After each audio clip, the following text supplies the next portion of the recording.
Hello, for gaming community and Beyblade community as a whole.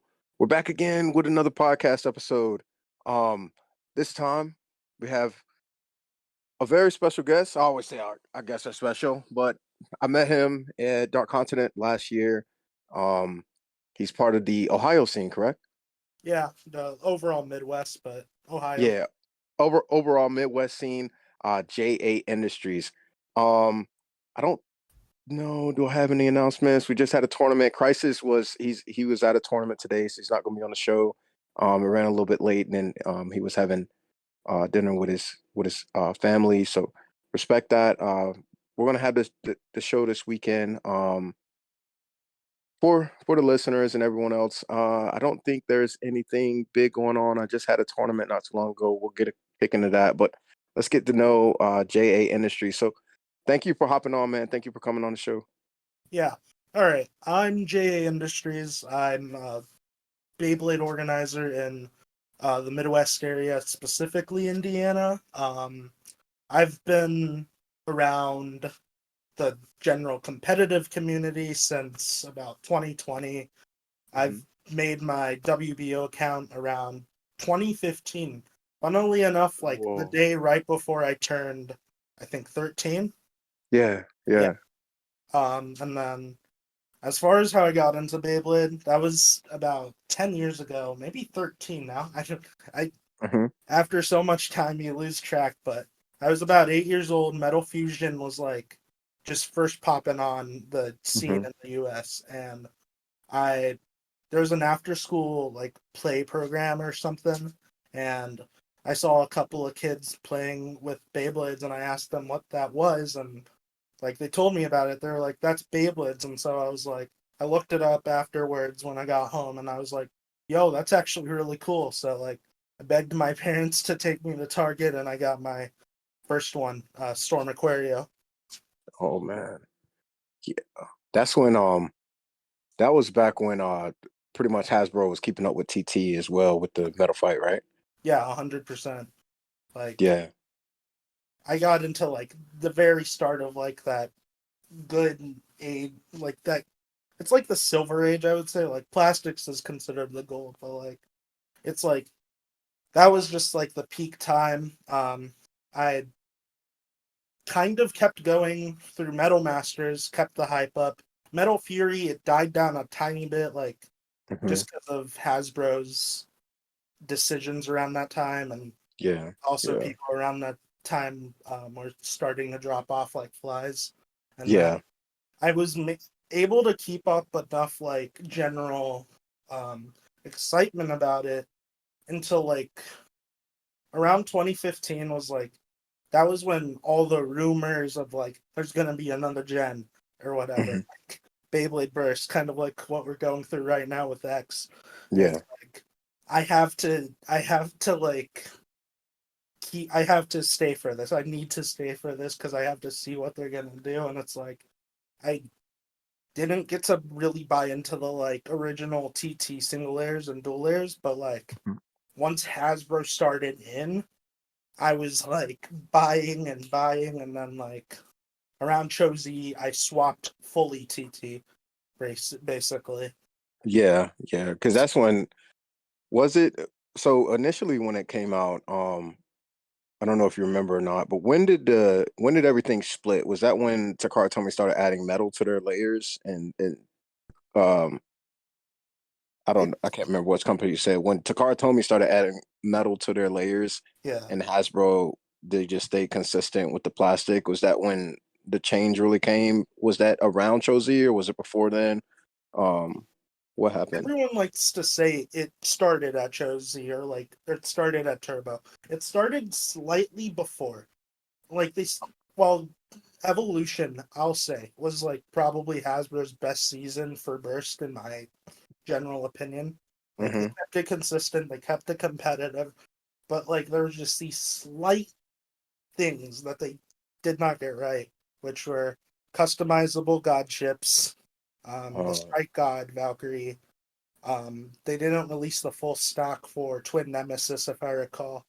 And then, like when Turbo was first coming out, like the first wave, if you looked at it, it had the shiny plastic where like everyone was like wondering if it's gonna have metal, if it's not gonna have metal, and everyone's like, Yeah, it yeah. was a major debate, and it's like, and When like it came I out. was trying Yeah. to keep that last hope that there was gonna be metal, and then nah, Yeah. did not Yeah. happen.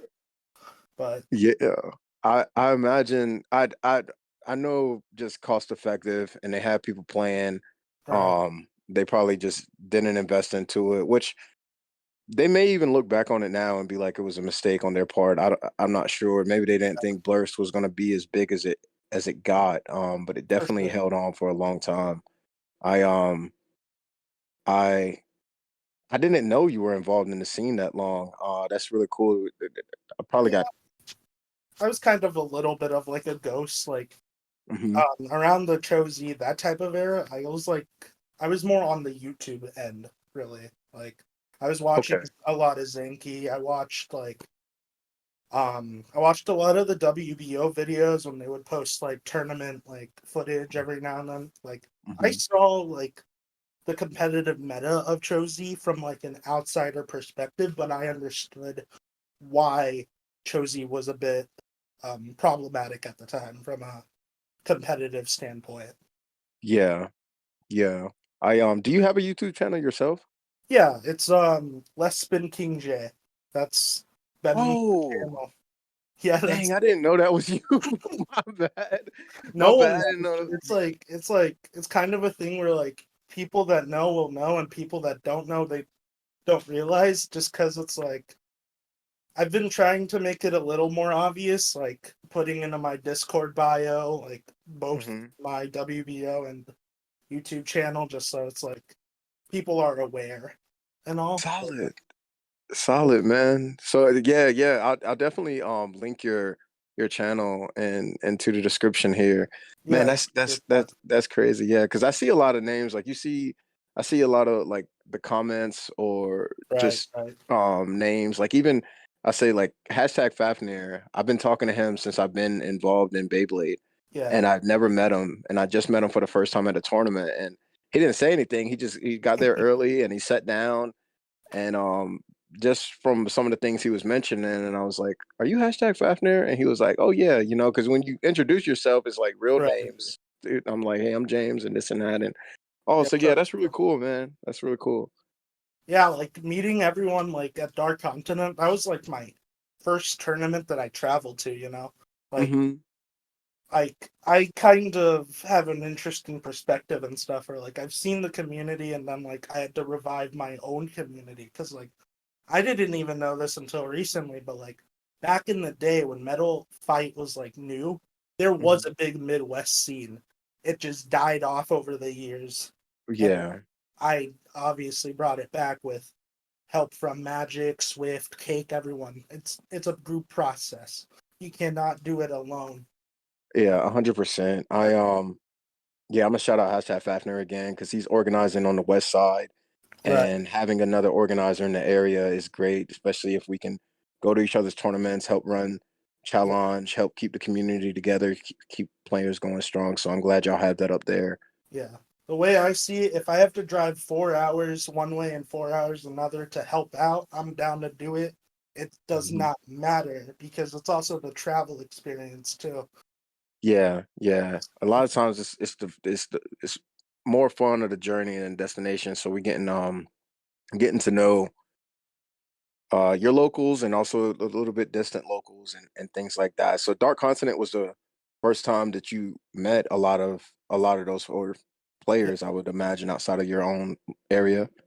yeah. The only one I hadn't like, or the only one I had met before was Pasta, because Okay. Fried Pasta, if you know, like Hmm. he he had gone to the very first Indiana tournament that I hosted. Um, Okay. yeah, and it came down to him and me in the finals for the Metal Fight Limited we did that day. Hmm. It was like Pasta's my boy, you know, Yeah, yeah. and it's like I always get excited to hang out with the friends I do know and like the people I get to meet. I get to meet people like Conce who I've been able to like have sort of an understanding with over through Team Palooza, BWC, all that stuff. He's a stand-up guy. He Hmm. knows how to take care of his people, you know. Hmm. And like meeting you, of course, and like I was very impressed with how professionally done Dark Continent was, how um, professionally done Blader's Kingdom was the day after. It was like it was very well put together, and I feel like everyone that was there got to experience something where they got to experience all these competitive like moments, and then of course the more casual Blader's Kingdom experience. It's like Hmm. um I feel like it was a great moment. There was a bunch of upsets. It was quite the Yeah. yeah. Yeah, I appreciate that, man. I appreciate it a lot. Yeah, I really liked that was a fun it was a fun weekend.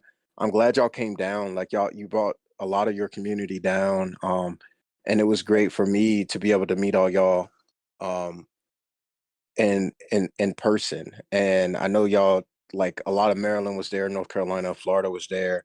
Um I think TSO ended up hanging out with y'all most of the day. Yeah, yeah. Um yeah, We went because y'all to a was German restaurant, and then there's like a board game bar in Raleigh near there. It's hmm like we got to hang out there. We got to play some board games and like have some sodas and stuff. It was a fun experience. Yeah, yeah, yeah. It's I'm glad you enjoy it. I think that's a big thing that I've noticed with the WBO. It's like we have Beyblade, not just the WBO, but I mean our communities and in general. We have Beyblade, you know, it kind of brings us together, and then um we have the different cultures, different insights, different aspects, and when we come together, it's like it's Yeah, really a good vibe. Like I know I won't say all other games aren't like that, but sometimes when it gets into the competition, like big Yu-Gi-Oh tournaments or right, right. like big Magic the Gathering tournaments, you know, sometimes you feel on edge. And it can happen in Beyblade too, but it doesn't happen. I don't see it happening as heavily. Granted, Beyblade isn't as big, but I do really enjoy it's like the fun and excitement because I Yeah, don't know. Maybe it's just the tactics in the game because when you're playing the card games or you're playing something different, you know, you're stressed out for however length of time. But Beyblade, I mean, if I get burst or if I see like a really hype battle yeah, that I'm in, I mean it sucks, but it's like, yo, that was actually pretty cool to see. So you could yeah. smile about it and then go on about your day. Like I've been participating in the like Super Smash Brothers local area at my campus and stuff, and it's like it's very similar like type of communities, but it's also like very different. I feel Yeah. like a lot of the Beyblade community, when they see something hype, they like to pop off, you know? It's like Yeah, you yeah. see some like I'll do it sometimes too, where like I get really hyped about something, and like Blade Kid will do that. He's known for like popping off if something goes nuts. It's like, Solid. and not every community does it, and I fair enough, but like I like that about our community. We get Yeah, excited.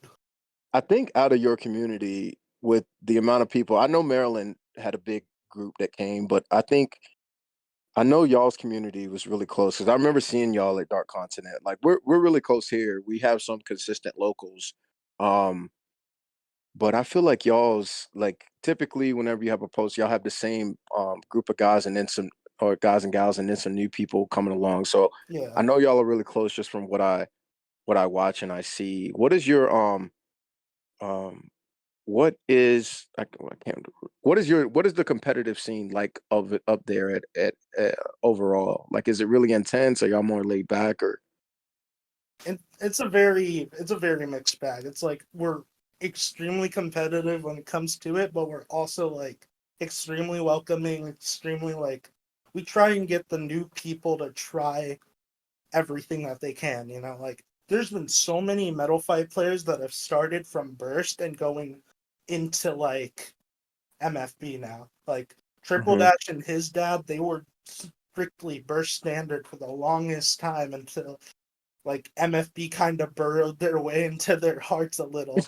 And it's like, Yeah, yeah, and they can still be the like BWC reps while Hmm. still enjoying Metal Fight as well. And it's like I'm excited to see more. I feel like we definitely have specialist type of players, like they specifically go for one generation or whatever, but like I feel like despite us being smaller, we have people from different like things coming together, and I feel like we're a lot closer because we have to travel a lot more to like come together, because the Yeah, Midwest is so spread out. Like some people have to do 4 hour drives, 5 hour drives, 8 hour drives, like yeah, there's we try and like we try and like be competitive with each other, but it's more like similar to how like siblings when they're competitive, but like you still know at the end of the day that your brother's gonna love you no matter what, right? It's like yeah, it's that yeah, type yeah, of like close, almost like familial friendship type of bond too that we try to yeah, keep together. yeah. I 100% understand that. And y'all do travel. I never really thought about that as much because I know I've traveled up and down the East Coast for playing. But that was just more me having fun. Like I really could have just stayed in North Carolina. Right. Um and also getting to know more of the community. So I've been to like DC, I've been down to Florida, been to Georgia a couple times to host some events. Um, but I didn't think like, yeah, y'all are really spread out where y'all in your region, in your area had to come together. Like I met Triple Dash. I met him first. I met him Right. a long time ago because he came actually to North Carolina. I think it was Charlotte for a tournament. Yeah. And that was the first time, and I thought he was from North Carolina. I did not know he Everyone was. thinks that he's from North Carolina just because of that first event, and it's like Yeah, yeah, yeah. it's, Because and it was wild because I saw him there for that, and then I went to Georgia and hosted a tournament, and he was there too, him and his dad. So I was like, oh yeah, they didn't come that far. And when he told me like, okay, we got to leave soon, hop on a plane and go back home, I was like, oh, wow, it blew my mind that they had traveled so far, and that was solid. I've met some players from Detroit and Zector. He came all the way from Washington. I think that was the furthest. But the fact that Triple Dash and his dad had come to multiple tournaments over here in North Carolina and Georgia and even Florida. They've been to Florida too, right? yeah, yeah, Yeah. It's like it was wild. They have a lot of love for Beyblade. And yes, I do know they were in bursts and his dad just became an organizer, and I was really hyped to see, even though I haven't hosted or played in a metal fight tournament. yeah, That's one of the ones they were hosting, so I know y'all have a lot of love for that format up there, and yeah. I mean, that's just great to hear. that's one of the things that makes us who we are. Like, we'll play the new format, we'll play the current format, but we try not to forget what we came from, I guess. Yeah, Because yeah, we, yeah. Oh, my bad. You go ahead. You go ahead. it's all about, like, for me, my perspective with the whole ranks, all that, it's like, to some extent, ranking is important. All of that is important. It keeps infrastructure, it keeps the structure, everything. But, like, at the end of the day, can you really say that you had a great time if you're worrying about losing 10 or 15 points from a event? Hmm. It's like some people need to put that into perspective. Where it's like if you're only thinking about the number at the end of the day, you lose out on a lot of different experiences, the things you could have tried out. It's like I feel like some people sometimes need to try and open their horizons to new things. It's like, and that's Yeah, part of why I'm a big fan of some of these new things coming in, like for stage deck format, like so many different options for people to come into the sport. yeah, yeah. I 100% agree with that. I do. I appreciate rank and I respect it, and I do like the competitive edge of Beyblade. I won't lie about that. I really do. That is what Dark Continent was built behind. When I switched over to Challenger, it still has that competitive edge, but I also had that clause in there because before it was only 3v3 burst standard. Now you can play whatever you want to play because I want people to have fun. The Right. main event is still going to be like what's new and what's up to date. Um, but I wanted people come together in their local communities, even if they can't make it to the main event, just to do something. And I can help with the prizing in that, and just to grow Beyblade. And I started noticing, and this was kind of why, like, I went into a little hiatus at the beginning of the year, Right. just because Beyblade wasn't. I won't say it wasn't fun, but if I knew I felt something was missing, and I think it was just there was a lot of things, but one of the things was that heavy focus on um, just competition instead of the love of the game. So Sure. once I realized that, got that back, like it's sweet. Like I just had a tournament, and shout out to Justin B. He came from Myrtle Beach, which was like 4 hours away. And this is the first time this has ever happened in a match with me. We were going for our third place match, and I stuck with my guilty combo. And he was like, I'm gonna stick with mine too. You know, it was like a kind of a gentleman's agreement. And our last three battles, we just went back to back. He got a point, I got a point, and then um, we battled it out. The last battle was um, I ended up getting a burst, but it was just overall just it was fun, you know, Yeah. and that was the enjoyment like I was looking for. Because sometimes tournaments, I just posted a video, and so that match for the video I posted talking about judging, that was actually a Right. cool match. Just yeah, this last tournament I had was one of the best tournaments I've had in a very, very long time. Everybody was understanding. Nobody was arguing. Nobody was fighting or fussing. Because Right. sometimes you'll get people there so worried about losing points, and they're trying to argue every little thing. They'll be like, "Oh, my Beyblade didn't stop," or "I didn't hit the back wall," or the whatever, and this and that. And it's like, dude, can we just get on to the next? Because you're making stuff awkward. But this Yeah. last tournament was, Definitely. yeah, it was solid and it was enjoyable, and it was more of the community experience. Everybody was smiling, everybody was happy, and that was a good thing. Don't get me wrong, like when there is competition, you know, you focus and you go for gold. Um, Sure. but Definitely. yeah, I don't like when like local communities get so split or people get upset, and then it's Right. just like spoils the bunch. So Yeah, I definitely get that. It's like for me when I'm in that competitive drive, I always try and like give myself reminders to like also remember the love of the game, you know, like with the recent tournament in Ohio that Lionheart hosted and Magic and I helped out. It's like even though I had to get up really early for that event, of course, because it was like 5 hours away. But like hmm um even though I knew like it was going I really wanted to win Metal Fight Limited, I ended up doing that. I also knew that it was like I knew that I also wanted to stick to my guns once it got to final stage. It's like even though I know Lightning El Drago is not as optimal as let's say 20XX, hmm I adjusted my deck to basically allow for coverage for what I would want to use while still like feeling like I had fun and it was like all my finals matches were so close. It came down to the last point with me and Magic. It came down to me barely staying in longer against my finals opponent. hmm It's just something where it's like you can be competitive and you should be competitive if you want to be, but you also need to keep in mind that like there's two sides to the story. You gotta yeah. like have that respect for not only your opponent, you have to respect your judge, you gotta respect everyone around you because at the end of the day you can't do it yourself. Yeah, 100%. And that's like that is really like you could probably hop online.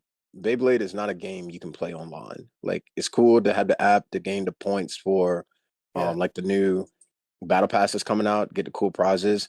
But if you're like virtually battling, it's not the same. This is something you definitely need to have a friend and even more a community with. And I get that and I respect that. Because I like the competitiveness. I like in my community, um, you know, we have everyone I would feel like is fairly competitive. Some people have unique combos that end up doing well, but I do like when we use when people are running meta and we can find counters to it, because ultimately too, I want our guys to be well, shoot, I'm probably sounding um conceited with this. I want our guys to be great when they do go to other regions and things like that. But overall, I do want them I to totally enjoy get it. that. I'm like that Yeah, with my boys too. It's like I've been like steadily preparing Lionheart and Triple Dash with like old school techniques that they can try out at BWC. And it's like I want them to do their best, but I also want to make sure that they have fun with it yeah, all. It's like traveling for me has given me a lot of perspective to what the hobby is and what like I feel like I want to do with my region, like traveling to North Carolina for Dark Continent, traveling to Florida early January for Team Palooza. It was Legend Festival. That was a fun experience in itself. I got to not only experience Orlando for the first time, but like I got to like experience how Kansai runs events and stuff, and it's like it's a yeah. definitely a different it's definitely a different way, but it's It also is. Yeah, it's like also yet similar. It's like yeah. It's his events are like I will say they are the biggest events. I know Beyblade World Cup will be quite man, insane. I want to say flashy, but it's not flashy in a negative way. It's flashy, like it's a lot. It's stadiums projected. You feel like you're at a real like sports WBA, convention. Yeah, you feel it feels like a big esports type thing, and that is sweet. That is nice. You had that feeling of we're at this convention center. The crowd is around. You got balloons, you got the projectors, you got the scoreboards up, right? um, all of that, and it's really dope. It's really nice to see. I think it definitely will help the WBO as far as for advertisement with the things that they have going on. Yeah, I agree. I Yeah, and I yeah, I also feel like TT's new focus into competitive is gonna also help with that. Like even if that 100%. is more towards Gen X, Generation X, all of whatever different names everyone has come. Yeah, It's like I feel like that's gonna give a lot more people in the public eye a more realization that this isn't just a toy. This is some this is a hobby at the end of hmm the day. Because there's like I've heard from just general communication with people in the WBO from different countries like Germany and like different other parts of Europe and stuff where it's like Beyblade is more stigmatized than it is in the US or Japan. And hmm it's like I feel like with TT's latest focus into spreading the Beyblade brand from a more competitive worldwide angle, I'm hoping a lot of that stigma goes away with it. yeah, 100%. I I want to jump into Beyblade X, but I wanted to ask you one more thing first because I Sure. know Beyblade X. I got a few things on that perspective first. I think I wanted to go back to Metal Fight because I think that is your favorite format, right? Yeah, like it's especially limited. It's like it's very like near and dear to my heart. Like hmm the only thing that gets really close might be Plastic Gen, but like even then, it's just MFB. I started with it a little bit earlier, so it's like it's right there. Yeah, I But guess. Well, shoot. Now that I'm thinking about it, my question is, I guess it tied. We'll kick right into Beyblade X because I know this is like one of the biggest topics. But how do you see yourself with this new system? With the metal contact points, like is it reminding you, I guess, of home or anything like that as far as Metal Fight, or what are some of your takes on it? ooh, that's a bit of a tough one, but like it's definitely it's new, but it's also similar. It's like I was very wishy-washy with like the leading up information to Beyblade X, where like we heard that the stadium was gonna be weird, and like Yeah. we weren't sure if it was plastic context or metal context, and then like I feel like once I saw the footage from that event and I like saw the trailers, all of that stuff, it's like I'm like, yo, that stuff hits hard. There's height variance, there's metal Hmm. contact. Doesn't look like it's gonna be a mess from a durability standpoint. The stadium is a little weird and something we definitely need to get used to and figure out. But like, I feel like there's still a lot more technique than a lot of people are giving it credit for. Like with Yeah, stamina and defense types, there's ways to launch your Beyblade. Like if you launch with some movement, you can try and get it to hit the ridge to basically try and land a first strike on the attack type before they even get a shot. yeah, or even to try to avoid that initial Right, pass because when I was seeing it, it looked like the attack style Beyblade or the one that was trying to get the extreme finish. It right, has about 2 tries. for sure. It's the same as in our standard stadium. Like sometimes, like we'll say, because I play a lot of burst standard. Right. Um, if I'm using Guilty or even back in Super King when I was using Rage, you have your flower pattern going on. Yeah. You have that initial hit, like in the beginning when you have your most strength, and then it kind of taps it a little bit after that. But it's usually that initial first or second hit. If you don't have a KO, then you're probably not getting a KO. The Yeah. only other way you do is towards the end of the battle is when you'll get that kind of slow motion kind of like recoil when if the Oh other yeah. Beyblade is going, so you could possibly get a KO or possibly a burst. But other than that, you're really not getting too much. And I saw that in this stadium too with the attack styles, like attack types. If they do get onto that ridge, they dive in once and then they have enough momentum if they don't hit anything to dive in a second time. Oh yeah, If definitely. you're not, yeah, if you're not KO'd within those first two, that extreme finish, I wasn't seeing like any last minute KOs. Like typically they were getting beat by the stamina or the defense types, um, unless they hit them hard enough to where they came back into the stadium from the extreme finish or one of the pockets. Then they just lost a lot of stamina. But Yeah. from seeing that, I think it there is a lot of skill and strategy on where you launch, where you're placing your Beyblade. I don't think it's just yeeted into there Yeah, because definitely. yeah, we could have said that for standard. Like, granted, flat tips are a thing, but the worry when with flat tips is a lot of it isn't necessarily self bursting anymore or anything like that. It's just self KOing. So you need to be Yeah. able to do the flower pattern right so you don't self KO, or your launch strength has to be right, or if you want a tornado stall or whatever, um, or just run around the ring, your launch style has to be correct in that. If you can yeet it into the stadium, like I know a lot of kids will, Oh yeah. and with their strength, just because it's not too much, it won't dive into the pocket. Like sometimes they can get KOs like that. But with the Yeah. older players and players that are using just their practices of flower patterns or however they launch and things like that, it takes a lot of skill. And I had it really admired that. I have another question. I guess it's with the metal fight, and Right. because I talk about metal fight, but this is also with Beyblade X. Yeah. With you, this is for me as well as the listeners. I know I've heard about height variations. I've even talked about it. Like I can get the concept in my mind.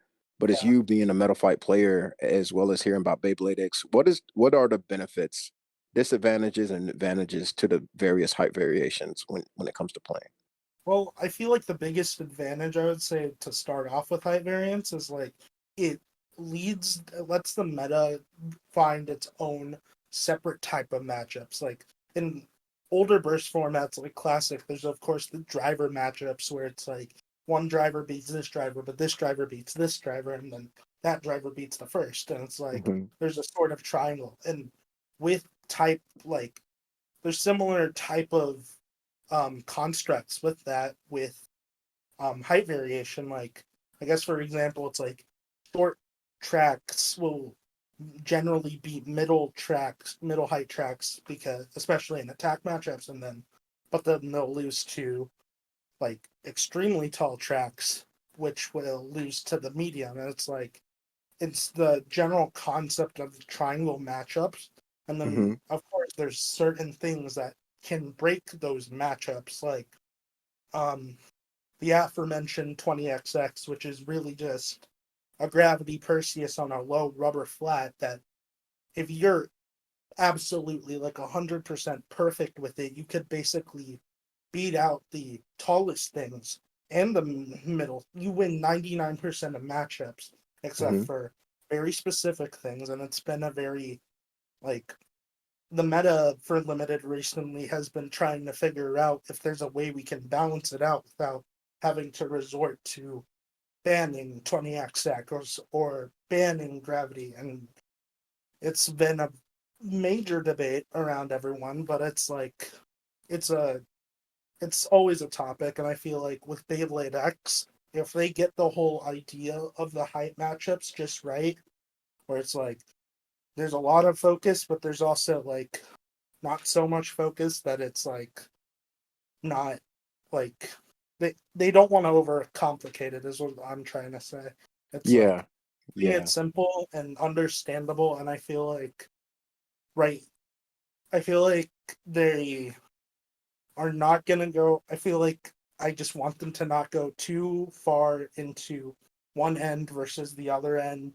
I had a bit of concerns about the stadium initially, but then like obviously you see the footage and it's like hmm, I feel like it's definitely it has its debates, but I feel like there's a lot less debates in regards to certain mechanics with the stadium that there had been with Burst as Burst got larger and larger and larger. It's like yeah, the yeah, standard stadium in a bubble with smaller bays looks fine, and it was fine for the longest time. But then as Beyblades got bigger and bigger and bigger, it yeah, it's like you launch slightly wrong, and you can have the chance of basically taking yourself out of the match because you wall bounced or something. It's like hmm, um that's part of why like when a lot of people notice that I use weaker launchers.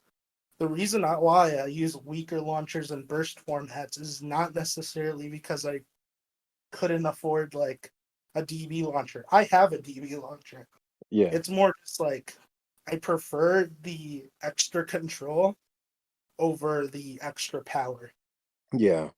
I've heard of that. I've heard of that before. I think I was listening to TSO's podcast and they were talking about I think it was either Burst Standard when it first came out with rubber flats or Yeah, um it was within Metal Fight. And I can't remember if it was TSO or Wombat that said it. And they used the specific launchers just to control their launch strength.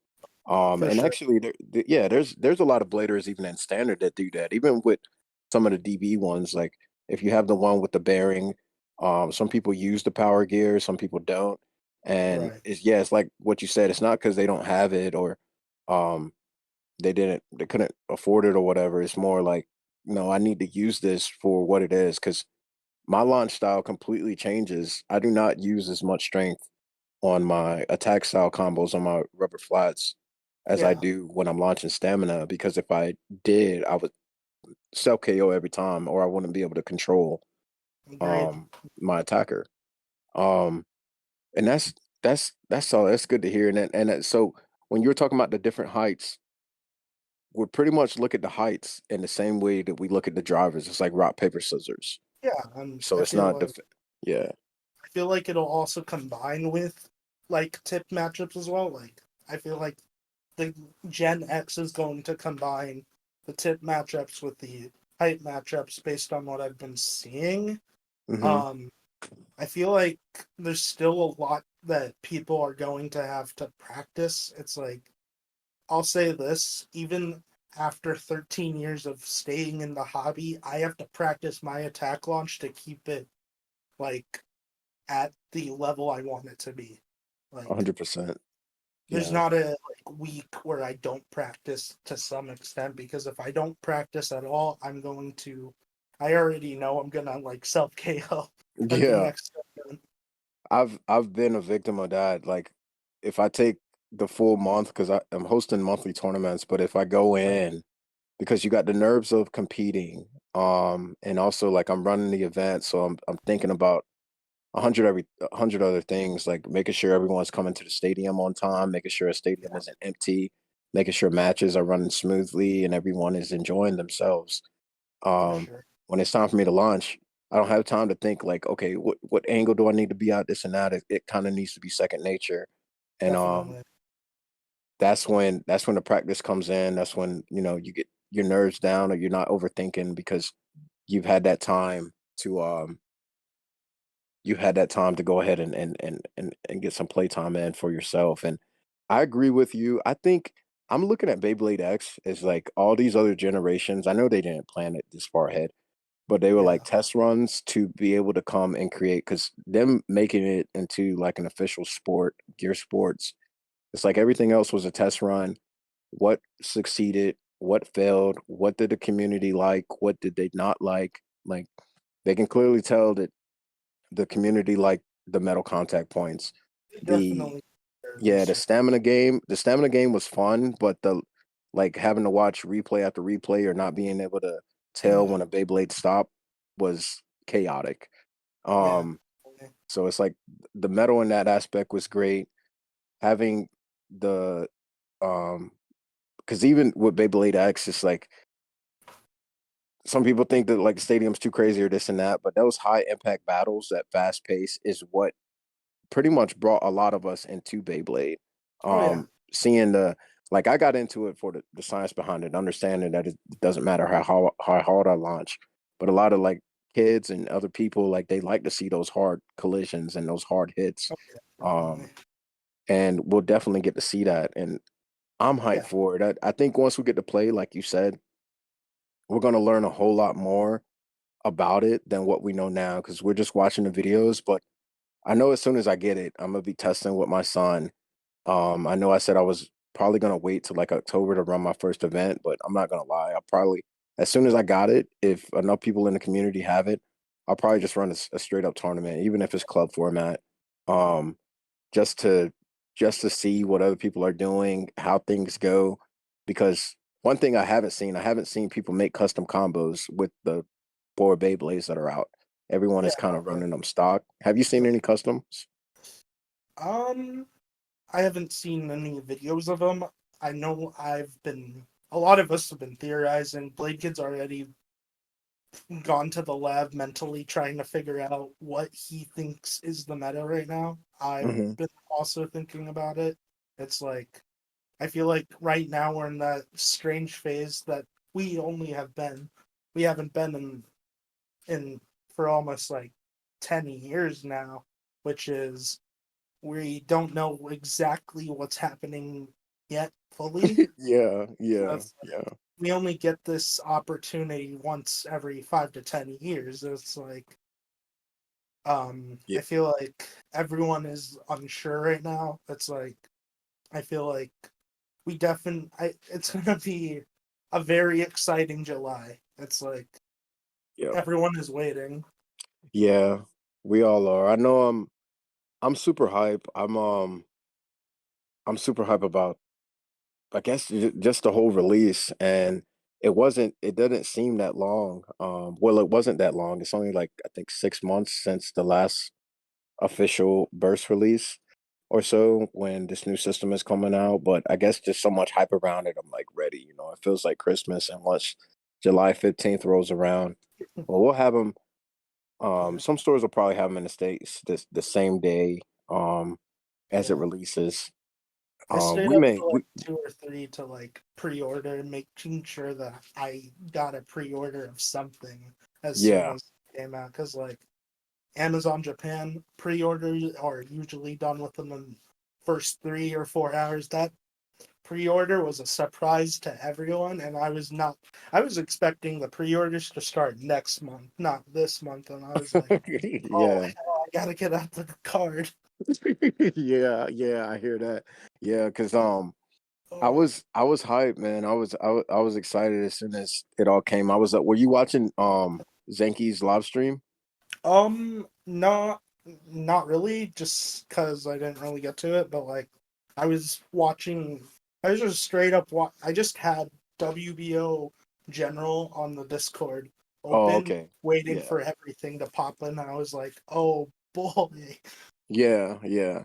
Yeah, it was like it was up late. I was up till like 3 in the morning. yeah, Because I think everything popped out at like 11 p.m. or 12 a.m. Something like Um, yeah, it was late, but I mean, I was tired, and then I saw the live stream. Actually, hashtag Fafnir sent me. He sent into our Discord a right. lot of like photo releases, YouTube releases, and as soon as I saw that, I was just my adrenaline just kicked in, and I stayed up till like 2:30, and I didn't fall asleep until 3. Yeah, And that's definitely yeah, it that's was most hot. people. I feel What was that? I feel like that was most people that night. It was just so much news. Everyone was like wild. Of course, some people slept through it, and it's like, but everyone that was up for the initial drop was like, "Yo, I don't know if I'm going to bed tonight, boys." Everyone was like, Yeah, yeah, it was definitely a hype experience, and I never experienced that because people had to transition from plastic to metal, from metal to burst, but I've only been here for burst, so for me, "Yeah, this was the flashy lights, and then seeing about gear sports, seeing that it's going to be open to adults, seeing that it's going globally, and all the rumors that we were hearing and the speculations was like, hey, this is all true. The stadium, when it released, it wasn't as wonky as what I thought it was going to be. I thought it was going to be completely wonky, but when I saw the gameplay, like initially at first, I still had my doubts, but as I saw him play more, because there's still information coming out, and I think on June 10th they're yeah, having another release, and well, not a release, but like a press conference or whatever in Japan for yeah, I think just a X, release toward like Core exclusives, or Core is running something. And I'm yeah, sure at that point we may see custom combos and things like that, but only time will tell. yeah." And I Um do remember reading in that article that like Zenki mentioned Hasbro, TT licensing, all that stuff. It's like they also wrote down that there's gonna be like some pre-release type events in certain places. Like I think at like one of those Japanese onsens, they're gonna have like Beyblades you can rent or something in June, mm, and it's like that's cool that they're doing a lot of pre-release the month before, and I think that's like one of the best strategies they could have come up with to like promote the game. 100%. And I think even in the fall, either fall or early winter, they're actually doing a Masters tournament. Oh yeah, Um I can't remember what month it is, and I'm sure it's probably just going to be in Japan. oh yeah, Um, but it's really cool. Like they're just kicking it off like that, and then they're running with it. I Yeah, they are doing the licensing. I know they're doing it here. I plan on. I'm not gonna lie. Like I plan on as soon as we're able to get my license because I want to be able to host these events, even if I don't get to play. That's for fine with sure. me if I can get my locals because I know they want to. If I could send some kids or some adults to a big regional event or big national or hopefully, Um, God willing, even an international event, like that would be hype for me. So they Definitely. come represent North Carolina. I'm sure you feel the same. They represent the Midwest, and Yeah, that's what I'm excited for. I already know a bunch of people are planning on trying to travel when it comes out. And I'm like, to be honest, I'm kind of one of those people. Yeah, same, I same. just I cannot stay away from the prospect of not only traveling but to get to compete. It's Hmm. nice. It is, and this is if I think it feels really good because our game, our hobby, our love and joy outside of like real life is getting that recognition which we all knew it deserved. Like it's finally getting it. It's beyond I won't say it's equal to like Pokemon, Yu-Gi-Oh, definitely not Magic.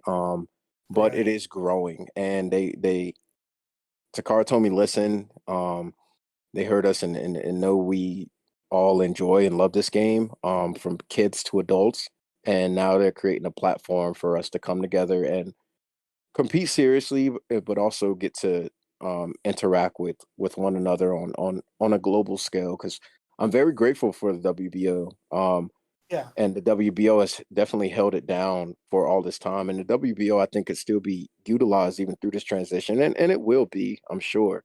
Oh yeah. Um, but it's still fan brand, and we have the but once we have the like official like Beyblade style of play and those official events. I think it's going to be quite sweet. And I think at that point, like everyone will be traveling. Everyone will be traveling to regionals. Everyone will be traveling to um, nationals or things like that. And you get to see some creative things, some creative launch styles, creative combos, and yeah, just I'm hyped. I'm hyped.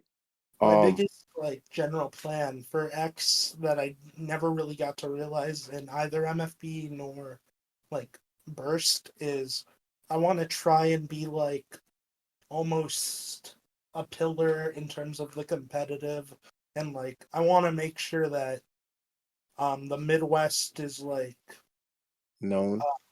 not only known but like almost like what New York City, New Jersey used to be. Those like what the big areas are considered now, right? It's Hmm. like what they were, and it's like I want that kind of legacy for the Midwest, and I Hmm. also want to keep that type of legacy while also keeping a lot of our general vibe. Yeah, yeah.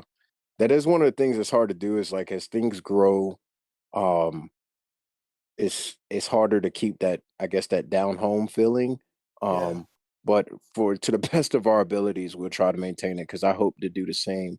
Occasionally, like even in just local tournaments, you'll have someone that comes and they don't really know the community and they may be a little different, to say it right, nicely. But if they consistently come, those little kinks get worked out for sure. and things kind of, the vibe gets set. And I think that's ultimately always up to the organizer as well, like establishing not just the play rules, but also the environment. And if that doesn't happen, because I kind of say that at the beginning of all my tournaments, and respecting the judges is a big thing because that's usually when disputes come in with Yeah, parents or definitely. kids like arguing with the judges. And I kind of lay that out there, and then also lay out like everyone is going to lose. Like even if you go undefeated today, you're not going to go undefeated for the entirety of your Beyblade career, or whatever. You're going to Right. lose at some point, and you have to be able to manage that, um, and not go crazy. So don't be rude because yeah, it's like one bad apple could spoil the bunch. You show out one time, and it could have been 5, 10 other people's first time in a tournament, and they'll remember Beyblade as something where this one person acted crazy and insane and never come back. And I definitely don't want that.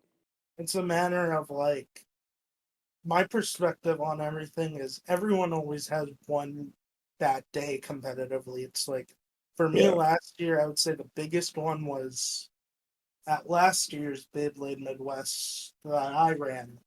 The second day of that, which was Metal Fight Limited and Metal Fight Standard, I did all right in Standard. Metal Fight Limited, I think I only beat McFaboy10, the TikToker.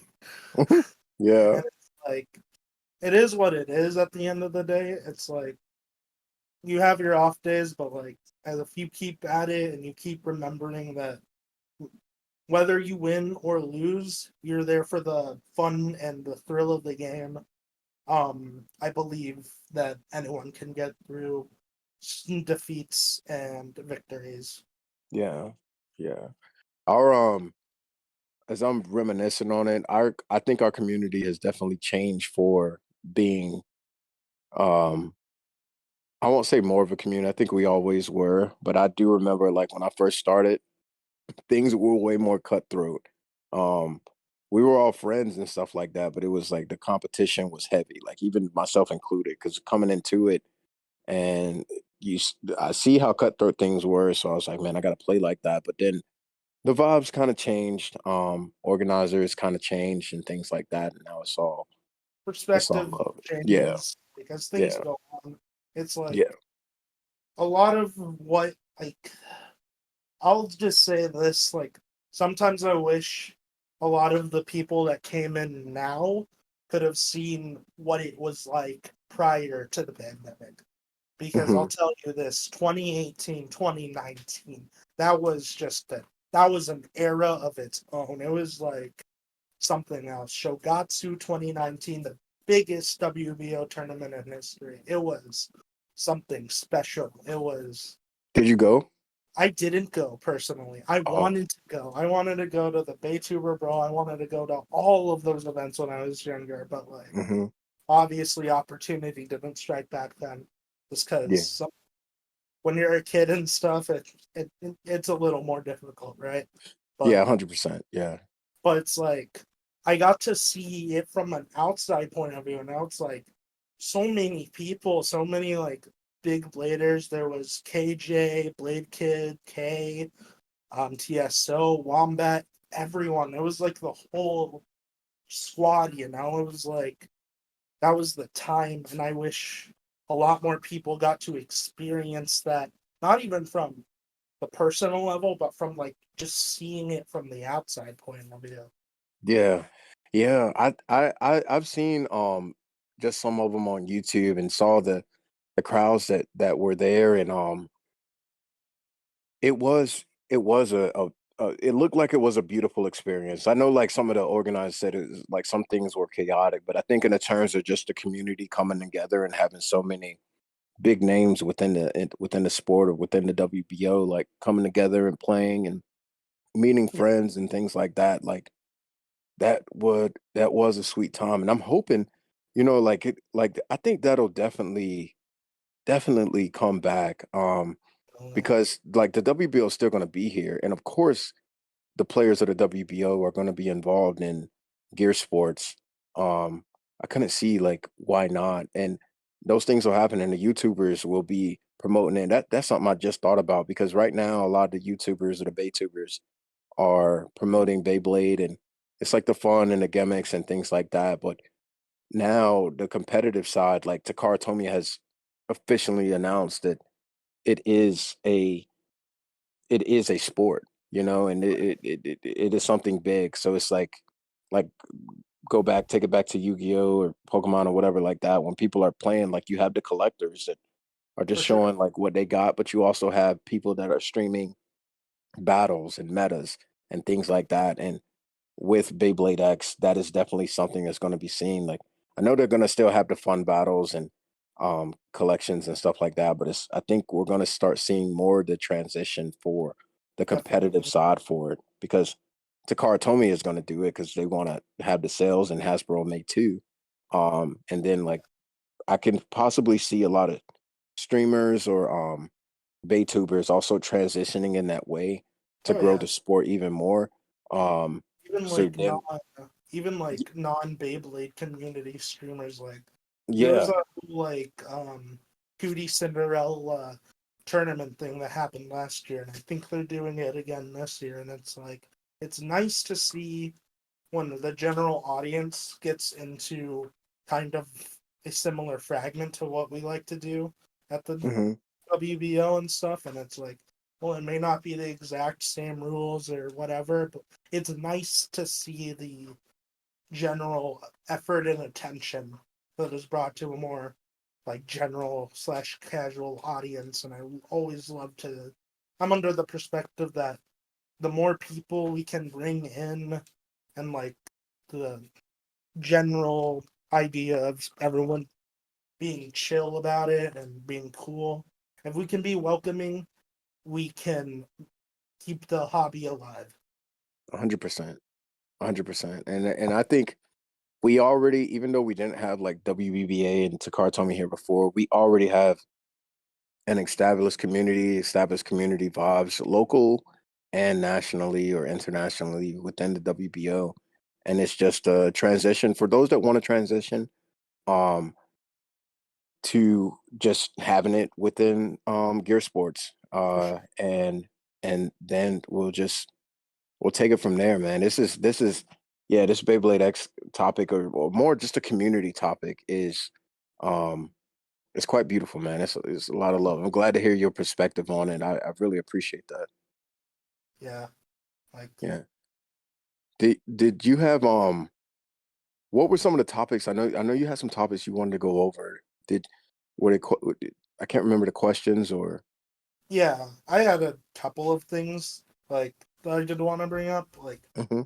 one thing I definitely feel like is generally important is the understanding of um what we need to do as a community with certain things. I feel like right now with Discord and stuff, we're sort of in this general area where it's like we have so much information coming in at once and so Yeah, many different perspectives, it gets lost in it. And like, it's like for a while, I felt like everyone was beefing over something ridiculous. And it was like, when you take people need to take a step back sometimes and realize that while we may have different perspectives on things, we also have the same end goal in mind, and that is to keep Beyblade alive, keep yeah, Beyblade going. And it's like I feel we need to try and, as a community, not necessarily agree on everything, but we also need to keep in mind that on the other side of the screen, on the Discord chat, that there's another person that has the same end goal in mind, but just a different way of perceiving it. yeah, yeah, 100%. I've always thought the same. It's like we have all these different ideas and all these different things to do, but even though they are different and we may disagree, no one is trying to kill Beyblade. Like Right. no one is in the Discord or on the chat. Like, and if they are, they're not involved with it. They're probably just memeing around. But Yeah. this community is built around people who love this game, and we all have our different ways and way we want to improve it, or love the WBO in different ways that we want to improve it or make suggestions. And I've never been a fan of just shooting something straight down. I've had a lot of ideas and Yeah. a lot of people have, and some things I agree with, some things I disagree with. I I think it's a absolutely like loved your thread from the other like I think it was a few weeks ago to a month ago. Like you brought in some great ideas building off of the thread Mr. Memes had, and it's like oh I yeah. absolutely it was a great conversation, and it was like one of the first times in a long while where I feel like everyone was on a very similar page Hmm. with everything. And it's like I feel like we need more of those types of conversations that were like we have suggestions to how we can improve things and like keep things going. Yeah, yeah, I appreciate that. I really do. I really appreciate that. It's yeah, I can't remember how long ago it was. I think it was a month or so. And shout out to Mr. Memes again because he put it up there. I think it was one of the things like so many people have thought about, Right. especially with the way Beyblade has grown now. Because the community was smaller, even though Metal Fight was super popular and arguably the most popular um system. Burst has helped Beyblade to grow tremendously. I mean, it ran for the 8 years or so, however it ran, and it brought so many kids in, so many dads in, and moms in, and just people in general Yeah. coming to it. And with that growth, I felt like some things with the WBO needed to not necessarily change, but adapt The climate. to yeah, yeah, because the community was growing, like it was blowing up. And it's like you said with when you got into the WBO and you were seeing these tournament videos or you were seeing these big like the Bay Trooper brawls or those great and big times. And um I didn't get to witness those things. I saw about them after the fact, and I Right. was great to see them after the fact. But it's like for the 3 years, 3 4 years that I've been involved with the community now, it's like none of that is happening. um, Right. it's like it's like what really is going on? Like there's not anything big to bring us together, or even in incentives. And I'm not saying that they have to, but it's like it would be nice if they did. Right. Um, yeah. So I don't know. It was a tough topic right now. And I kind of put it at the end of the blurb. I'm not trying to be a Debbie Downer or anything, but Right. I've seen a lot of those like that posts that I put up, those were the latest of ideas, but I've sent a lot of messages and I've talked to a lot of people about a lot of different things. And I haven't been in the WBO since its creation. I've only been involved with like 3 4 years. But I've Yeah. communicated a lot. Like everything isn't on the forum. A lot of things are in direct messages or um Right. things like that. And there wasn't a lot of, I guess, feedback to it. And it was discouraging. And I do honestly, I hope the best with and for the WBO, but I know I'm at a place right now that I'm going to just focus on playing and building the local community. My energy or the time that I wanted to spend to help grow the WBO. Not saying that I don't at this point, but it's like my help and my focus is to grow my community or grow the Beyblade community in Right. general. If the WBO is not listening, but that's that's what it is. It may sound harsh, but I mean Definitely. that's what it Like, is.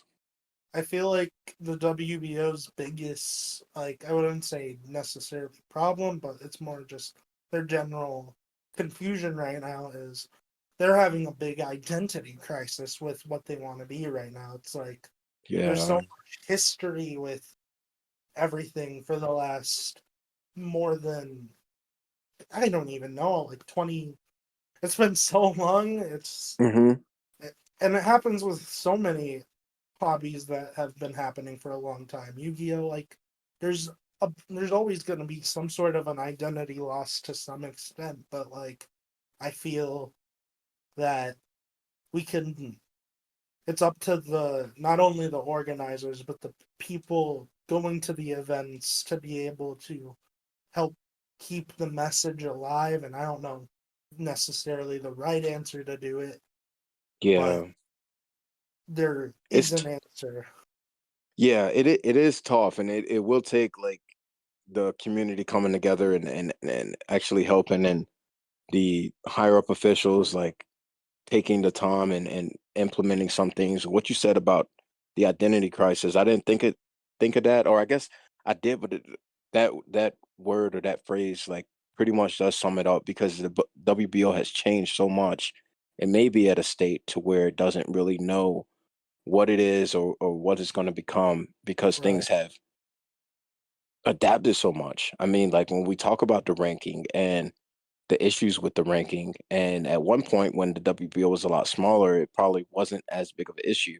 But as it's grown so much, and we have these different formats, these different regions, and people so heavily involved and heavily playing want different things, and I guess it's a matter of figuring out how to, I guess, please the masses if that is possible, or Right. even to yeah, to for the WBO to find and have its identity. One of the things that I think may happen, especially with gear sports going global, the WBO may turn into a community to where it is where we can discuss and possibly just post the tournaments. I don't Right. know if rank will continue to remain a thing, um, or let me not say, even if it does still remain, I think it may not matter as much if we have like Right. regionals or things for gear sports and things like that. But that doesn't mean like the WBO has to die out. Like the Definitely. community is still there. The Discord is still there. Local communities will still be there. And even though gear sports is a thing, the older formats are not Oh yeah. affiliated. Yeah, well, they're affiliated with Takara Tomy. They created Beyblade, but they're not. Takara Tomy isn't promoting and pushing that. So for Definitely. those, yeah, for the older school players, and people that just want to play something a little bit different, or maybe don't want to go to a gear sports tournament to deal with the stress, you still have the WBO organized play to fall back on. Yeah, that's definitely a great way to look at it. It's like I feel like there are some growing pains trying to figure it out, but like I feel like what we need to do as a community is like stand by what we've created while also applying new ideas on how to keep ourselves relevant. And it's the idea of the grassroots organizers versus the club. It's a very difficult word to say, but like It's all good. the big organization. It's like how can we keep our identity while also like not trying to get in the way of what TT is trying to do with their stuff, and that's like Yeah. It I would be. Oh, go ahead. I definitely like I believe we can do it, but we also need to like stop dancing around each other when it comes to these conversations. I feel like a lot of the time in the discords and stuff where we have this big serious conversation and then someone comes into the middle of it with some random meme or whatever and it like completely Yeah. rails everything. And it's Yeah.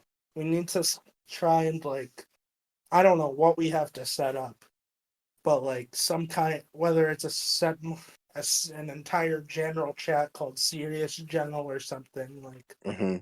where it's like we Yes. need to sit Yeah. down, lay the conversation, lay the planting, and get stuff done. And I feel like there's definitely like a in a moment right now where a lot of us are frustrated with people coming in, interrupting conversations, and it's like we also need to try and understand that like if we did separate channels where things are more serious, but there's also things that are a lot more casual and focused and stuff, um, we would hopefully have less of that going on.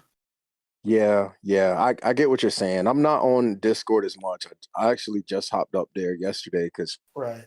there was a conversation going on and I got tagged in it. And I think everyone got tagged in it, and I put my Yeah. little 2 cent in there. It was in the Organizer Circle channel. Oh yeah, Um, I saw that. Yeah. yeah, I put my little 2 cent in there and then carried on about my day. But it was I do understand what you're saying. I think typically in the organizer circle, those conversations are more serious.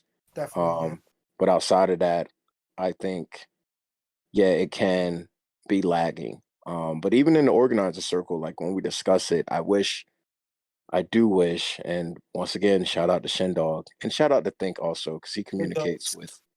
with us too. Yeah. And I can't say it because I'm not in Discord as much, but sometimes well, not sometimes, a lot of times I would like to hear from staff or the directors Right. a whole lot more. Definitely. I get it, they're busy, but I will say Yeah. I get it and I don't get it because everybody's busy. I mean, I'm at work right now, For and sure. you still you will make time for the things that matter. And I feel like Beyblade is our hobby. This organization, the community, competitive play. I feel like those things matter. They may not be top list priority, but at least shoot, even if it's not every day or even every week, once a month you can hop in Right. and At least communicate. once a month, it's like Yeah, communicate with the community, see what's going on, check up, and um, I feel like some it's just people don't communication. feel like some people don't even know that Mana and Kay are the directors, It's like it's They it's don't it's weird shoot. we're at a point where the founder, Brad, is has been a little more active lately than the two current directors. And I Mhm. understand that things are difficult, things get busy. It's just I would try and be a little more active if possible. Yeah, yeah. Just It's tough, and I know they had their lives, but that was also something I put in that thread, and it was just like you got to make moves.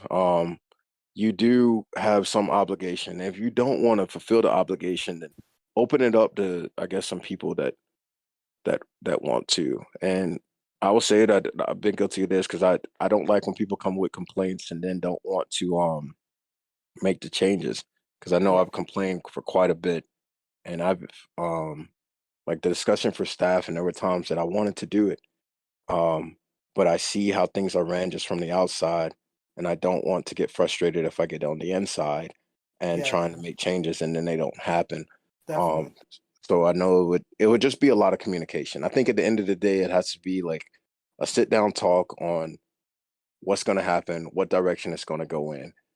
For It's sure. even weirder now because Takara Tomy is going globally.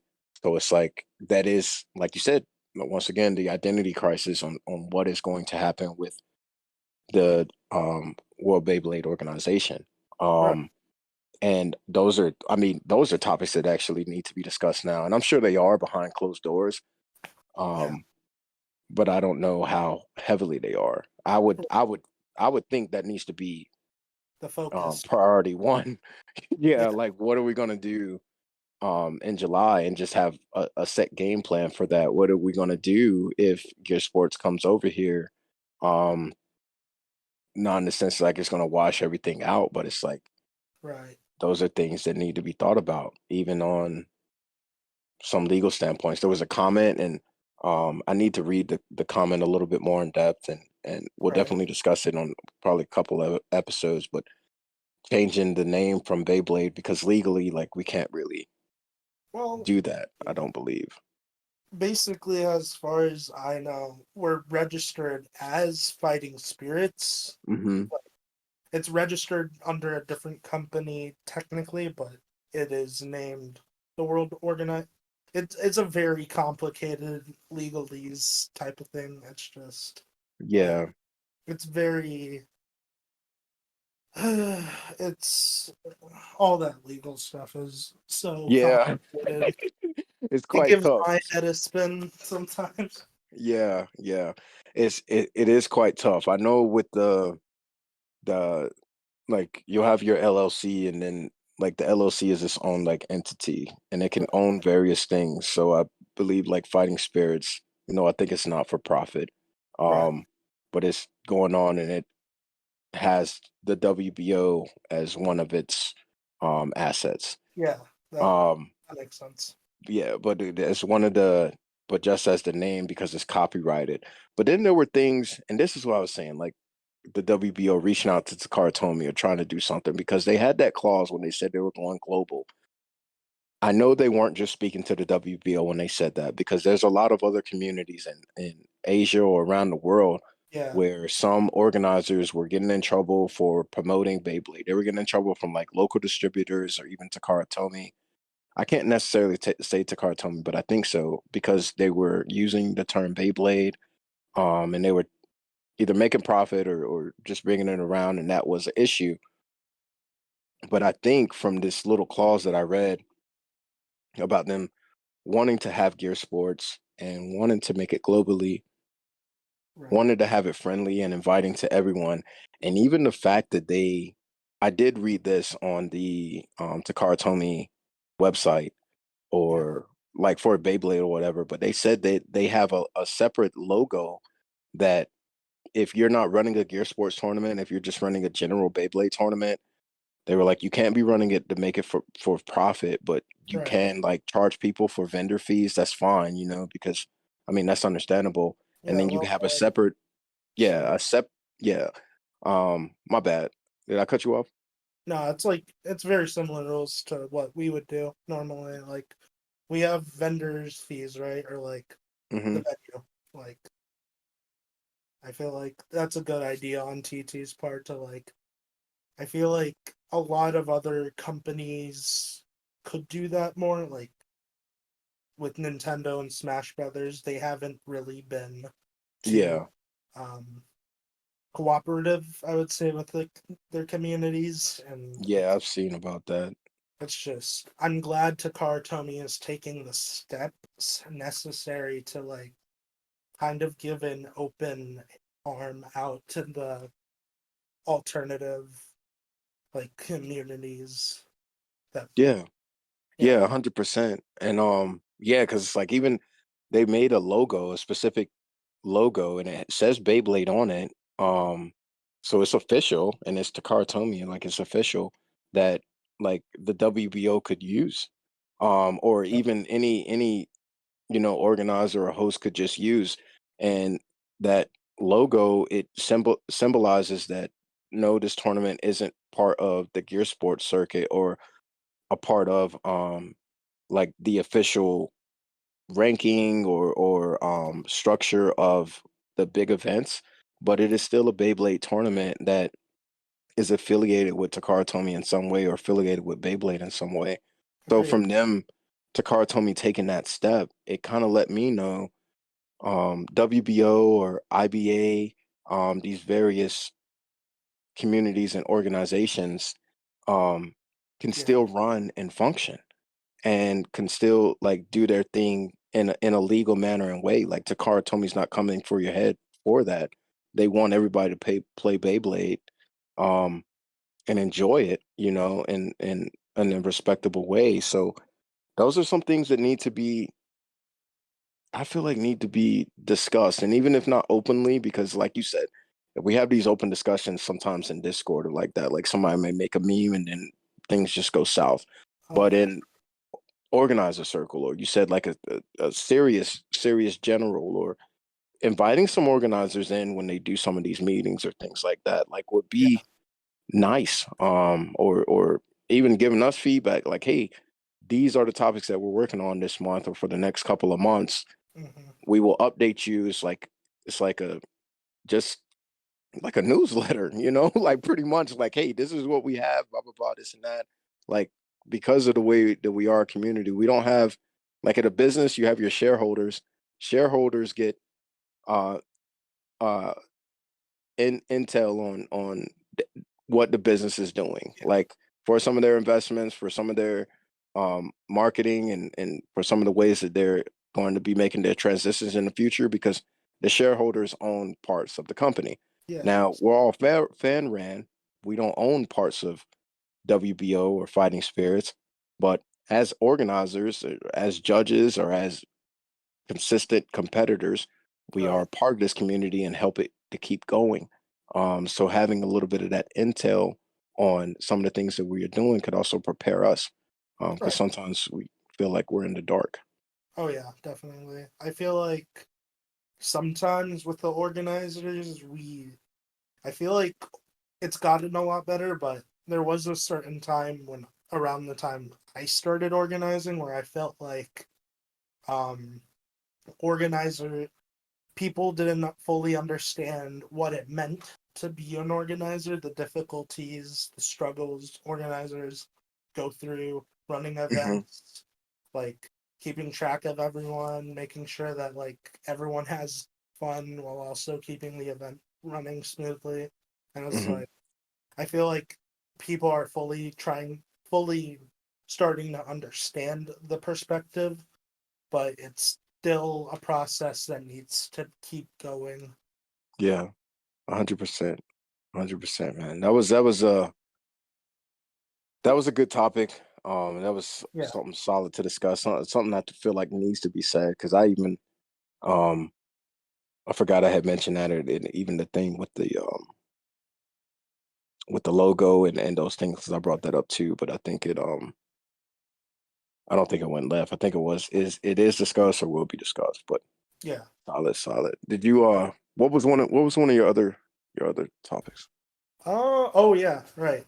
I guess one of the things I wanted to talk about what's coming up for me, I guess overall, like with big events coming on. Um Oh yeah, shout that out. You got Beyblade Midwest. What is that like? What has it been like in the past?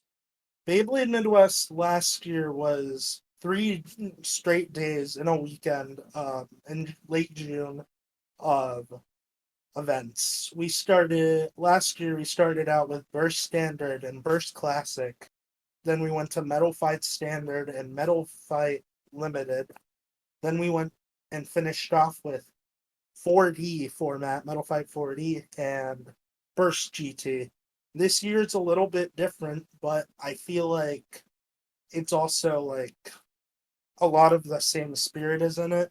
This Hmm. year we're starting off with Burst Classic and Burst GT. We're running for Classic an unranked format with a lot of with a ban list that has been developed by basically a lot of the top classic players right now, including Hmm. BWQ, Deadly, Blade Kid, Think, Magic, me, Broito.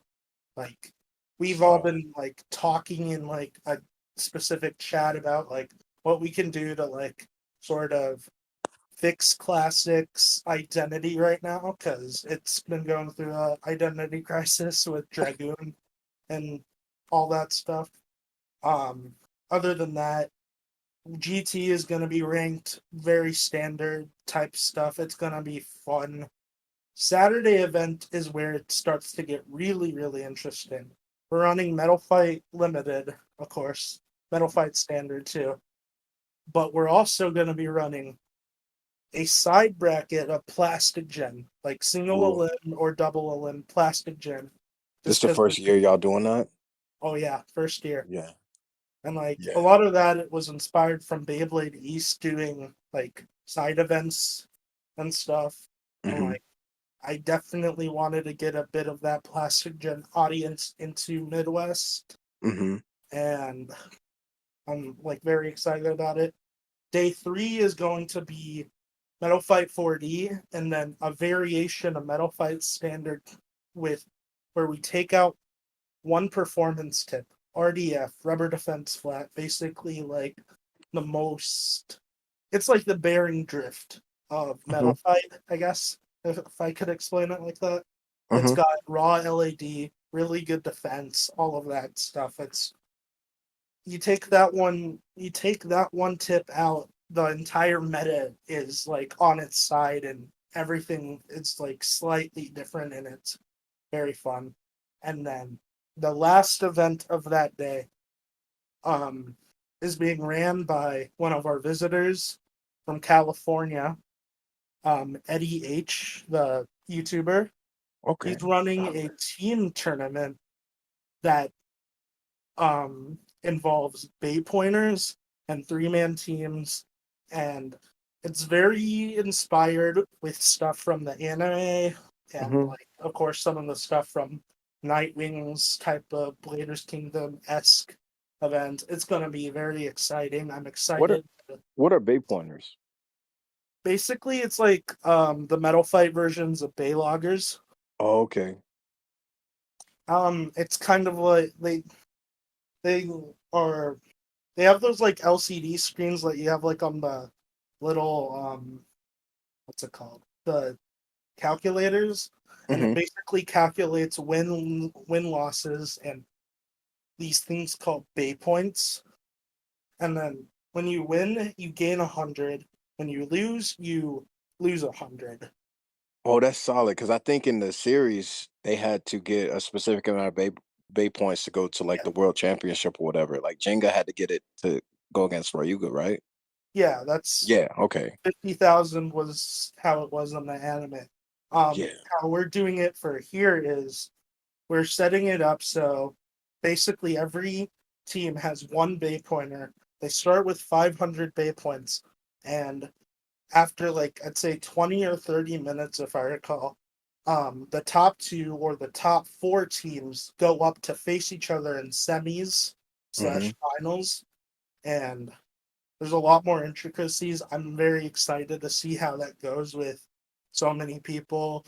I think from California, it's Vulcan Eagle, Eddie H, and then um, Grimley, I believe. And then we also have Pasta coming from Maryland, Blade Kid from New York, Mr. Memes from New Jersey.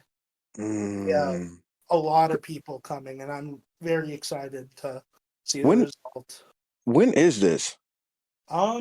If I recall, it is Or June do y'all have a date 23rd. set? Yeah, June 23rd, June 24th, June 25th in South Bend, Indiana. Dang, it's right around the corner. Let's see. Am I off?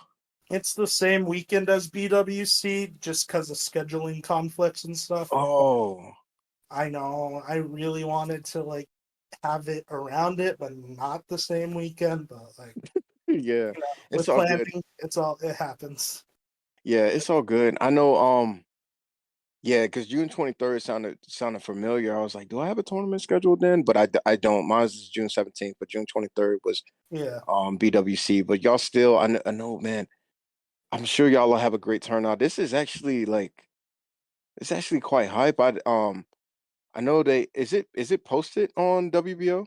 Yeah, we just started. They just recently approved the events. I think the only event that hasn't been approved yet is the last event, but that's only or the last event which is being run by Cake. and Okay. that's only just because he's been busy with Anime North. Because he, Swift, and Serena traveled up to Canada for that. Mm-hmm. Dang. Um, You know, this is like this is hype. I'll be honest. I didn't even know Midwest had a big Beyblade event. I know it, like Beyblade West, Beyblade East, Beyblade North, Beyblade Midwest. That is solid. That is sweet. yeah, I and hearing about the different formats y'all gonna have. Yeah, if you're listening and you're in the area, um, yeah, I'm gonna put your well, it's JA Industries. Search yeah, them up on WBO. If you're cool with it, I'll put your Discord link in there too. So yeah. if Of anybody course. wants to ask questions, or find out about it, because Yeah, we have various listeners. I know that we're not like super popular, but but I know people do listen. So if you're up in that area or close to it, like definitely go check it out. I know I'm not off that weekend. If I'm able to get off, I know BWC, but I wasn't planning to go down to BWC. yeah, Well, I was planning at one point, and then plans changed. But I don't yeah. know. We'll see. I know it's Beyblade. It's exciting, and I'm hyped, man. This sounds like y'all gonna have a lot of fun out there. If you're able to come by, we're glad to have you. Of course. Like I remember, I think the other Yeah. day, Swift extended like an invite to Nightwing, if I recall. Oh, he So did.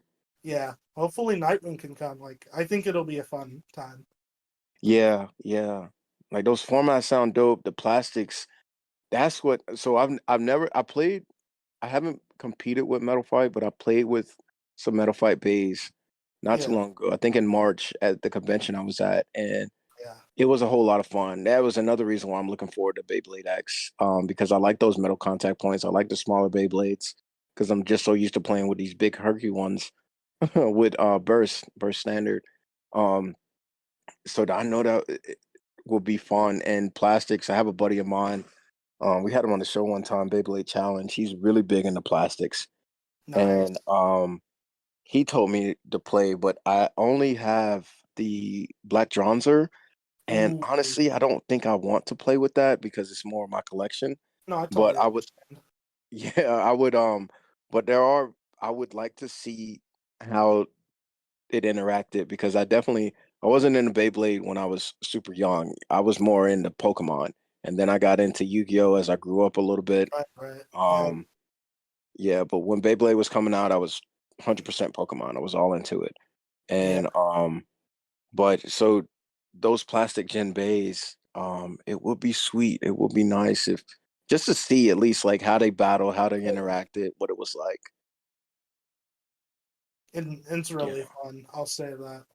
For me, growing up, like the big other thing besides Beyblade, like in terms of like what was coming around that time was definitely old Bakugan. Oh Like yeah. Yeah. for me, Yeah. it was like everyone was either talking about Beyblade or they were talking about Bakugan, and it was like Yeah. there's Yeah. no like separation. And I guess there was also Pokemon too, but like I think everyone got into Pokemon, so it's like Yeah. Yeah. It was I think we got a little bit over a decade in generations. But yeah, when I was young, so Pokemon came out first.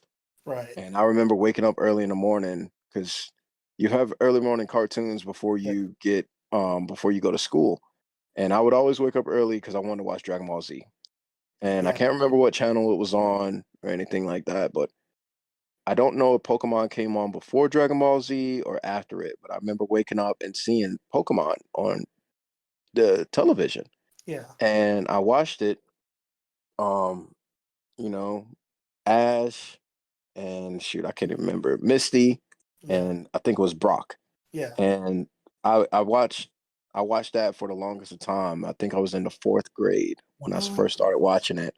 And um then I didn't find out that they had Pokemon cards, so I got in fifth grade. And I got oh my yeah. friends and they told me and I was like, oh wow, like cool. So I got into Pokemon cards. Wasn't really playing. I mean, I played with my friends, but we didn't know what we was doing. We was Yeah. just we were just playing around and having fun. I didn't get seriously competitive with that. Later on, I kind of found out the rules and I played recently, like on my kids and stuff, but nothing Yeah, too serious. But Yu-Gi-Oh was different because I was a little bit older at that point. I was in middle school and I started. I watched Yu-Gi-Oh. I don't think I watched it when it initially came out, but I did watch it, yeah. and I got the Yu-Gi-Oh cards, and that I did play competitively. The Um, Yu-Gi-Oh! Hype train is something. I it play was, Yu-Gi-Oh! Too. yeah, yeah, it was something else. It still is. The game is completely different than when I was younger. I won't. I know I'm not jumping back into it. It's way too much. Oh yeah, Um, I'm but very glad about their like how well Konami has done this year with a lot of their anniversary stuff. Like mhm, them releasing like the OG sets like Legend of Blue Eyes. They're releasing yeah. that in July. I cannot wait to open those. I did see that. I'm on Instagram. I think his name is Jordan Stallion, and I saw that Yeah, because they were releasing some Yu-Gi-Oh cards, and yeah, I don't think he's my I think he's a little bit younger than me, but he was talking right, about how they're releasing those anniversary sets and how like my generation like we're mad at it. I'm not mad. It's a good thing, but those cards were so hard to get when we were little. right. It was so tough. Like those were the super rare cards, like you building up a deck and it was like so hard to get. Now it's just like, yeah, it is I'm an glad, anniversary set. I'm getting older, but it was I'm glad. sweet. Bakugan, I didn't Bakugan, I would say like it came out I think it came out way later, or if it was something that I know I never got into. Yeah, My yeah. kids my kids like it though. Oh yeah. And I think that's really how I know about Bakugan is from my kids because they watched it on Netflix. Same, my kids got me into Beyblade. I Oh didn't yeah. even know, yeah, Beyblade was A out lot of when it, people yeah, actually. yeah. Netflix did it all. Netflix was the perfect advertiser for a lot of these card games. Yeah, for sure, definitely. It's like for me, that's the big thing I have to thank Netflix is it let me go back in time to watch some stuff. Like I got Yep. heavily into Digimon as a kid Oh, because of Netflix. Digimon, dang. You taking me back, bro. You taking me back. I forgot about Digimon. I was big into That's like Digimon too. enough stuff that started before I was even born, and I'm like, yo, this stuff is so Yeah. cool. You late '90s kids had it. Yeah, yeah. Yeah, because all that came out around the same time. Pokemon. Oh man, I forgot about Digimon. Yeah, I had some Digimon cards too, and Angemon and Angelwomon. They Right, right. were those were my go-to characters, not for the card. I just really liked them on the show because they had I can't remember what their first um I guess stage or level before they evolved into Angemon and Angelwomon, but they were Yeah. the smallest little ones and they looked like weak, and then they evolved into like the most powerful two beings on the show. And Oh, yeah. back when it came out, dang, yeah, I remember that, man. You taking me back. Pokemon, Omnimon Yu-Gi-Oh, first popped onto the Digimon. screen. Oh boy. Yeah, yeah, that was. I'm surprised now as I look back that I did not really know about Beyblade. I think it was just more of our area. There's just so much Um, good stuff. yeah, there was a lot of good stuff, man. Digimon, I forgot all about. I don't even think we shouted that out on the show, but Digimon was a thing. Yeah, my kids actually like it now, and they have some Digimon cards. Um, I'm glad it's like stayed relevant. yeah, Netflix again. They saw it up there. I think I introduced them to that though. At least Ah, I'm gonna try to take credit for it. Like they introduced me to Beyblade and Bakugan, but I got them on Yu-Gi-Oh take and that Digimon. W. You said what? You got to take that W when you can. Yeah, 100%, 100%. Yeah, man, it took me back. I'm probably gonna look up some stuff. YouTube too. Shout out to the YouTube. Because Yeah, that's I watched the Metal Fight series on YouTube. I watched the Plastics on YouTube. I think I watched Plastics, or I probably went to some. I rewatch those two religiously Yeah, yeah, once a year at least. yeah. Dedicated, dedicated. I like it. All right. I want to ask, did you have any more questions or any more topics you wanted to bring up? Hmm. Can't really think of anything. It's Feel all like good. You feel like I've gotten everything I've needed to say. You solid, got it. man. Do I have anything? Yeah. I don't have anything. I'm very happy that you mentioned Beyblade Midwest. I hope y'all have Yeah. an amazing turnout. I hope if I'm able to get off, I would love to make it up there for that. Yeah. If you can, Um, yeah, definitely. yeah, because it's the the medal fight. That's something that I haven't competed in. I am planning. I don't know if I let me not shout that out just yet because I don't know if it's public or not, and I don't want to be the person to shout it out if Fair it's enough. not public. But Beyblade Midwest, I am hype about it. Um, uh, if you can go, if y'all are listening, please go. Please support local communities, support the Midwest, or just go to have fun because I know it's gonna be fun. Especially like I met their community, like they're a group of solid guys. I had a lot of fun playing with y'all. I even had that one-on-one battle with you Oh yeah, I remember. yeah, at Blader's Kingdom. Yeah, yeah. You had the home court advantage though, because you brought your own stadium, but I brought out the the super yeah, attack or whatever. yeah, you did. You did. But it was all good, man. It was a fun battle and it was a great time to get to know everyone, man. And this discussion is definitely one of my favorites because we um we have a lot of discussions up here, but talking about the community Definitely. um is what this is really about. And I think like when it comes to any hobbyist, sharing because we all have our passion, whether it's collecting toys, playing with toys, card games, Right. video games, etc., and just bringing people together to share that common interest or that common love for whatever game or whatever sport or hobby they have is a beautiful thing, man. So I'm glad we could really touch on that today. For sure. I hope like the next time I'm able to come on potentially. Oh I yeah, need to 100%. talk We got to to get you up here with Crisis. He wanted me to say that. My bad to cut you off, but I want to get these two things out with him on my mind. He wanted to say, yeah, he was sorry that he couldn't make it up here tonight. yeah, no. Um, but he's gonna make it again. We'll have you back on the show. Definitely, you talk to him and pick his brain. And I wanted to shout him out too because he got second place today at his tournament. A Good shout job. out, Kirito. Kirito got first, but Prices went 7-1. So there's a high possibility, even though we complain about rank and how hard it is, there's a high possibility Yeah. that he may be number one Right. or pretty much approaching number one very soon.